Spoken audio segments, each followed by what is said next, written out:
Pull a 3-year-old jar of pre-ground paprika from the back of your kitchen cabinet, and you are holding what is essentially colored dust.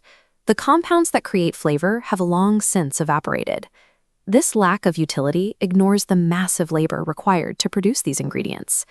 To yield just 1 pound of saffron, workers must hand-pick the stigmas from 75,000 individual crocus flowers during a narrow 2-week window. That labor ratio dictates its $3,000 per pound valuation. In ancient Rome and medieval Europe, this material was so valuable it functioned as actual currency.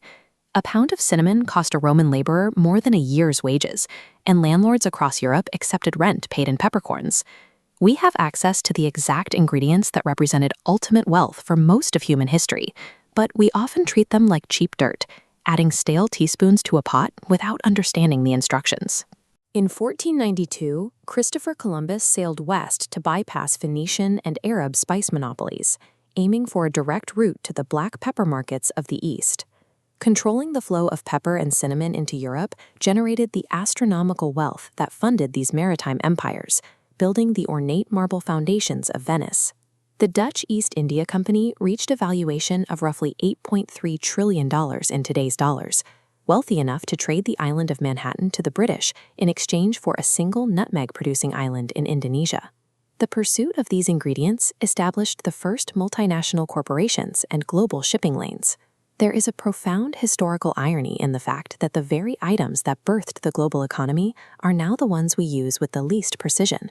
Most of what we perceive as taste is actually 80% smell, a sensation driven by tiny aromatic molecules. The true payload of any spice is its volatile aromatic compounds. These molecules enter your nasal cavity and interact with specific biological sensors, but chili peppers and cinnamon bypass these, triggering your body's thermal pain sensors instead, tricking your nervous system into a survival response. A spiced meal functions as a deliberate, orchestrated illusion that temporarily hijacks your body's temperature-sensing wiring. In 2011, a study mapped the chemical compounds shared between ingredients across 56,000 global recipes. This data identified congruent pairing. Western cuisines combine ingredients that share identical chemical compounds, like tomato and basil. Conversely, Asian cuisines rely on contrasting pairing. They group ingredients with no overlapping chemistry, like ginger, soy, and sesame, creating a deeply layered flavor experience. This chemical mapping confirms ancient wisdom, like pairing turmeric with black pepper. The piperine in pepper inhibits liver enzymes that usually break down turmeric, increasing the body's absorption of its active compounds by 2,000%. Centuries of trial and error allowed our ancestors to discover highly optimized chemical engineering long before we could map these molecules in a lab. The critical flaw in most modern kitchens is the pre-ground spice jar. These spices lose half their flavor compounds to the air within 6 months of opening. Rule 1 is to always buy whole spices and crush them yourself. This ensures the essential oils remain sealed inside the plant until the exact moment of use. Rule 2 is to toast those whole spices in a dry pan for 60 seconds. The heat causes the locked-in oils to rapidly expand and breach the surface of the seed. Great cooking is achieved by manipulating temperature and physical form to maximize chemical output, rather than simply buying more expensive ingredients. Rule 3 is timing. Whole spices go into fat at the beginning to build a foundation.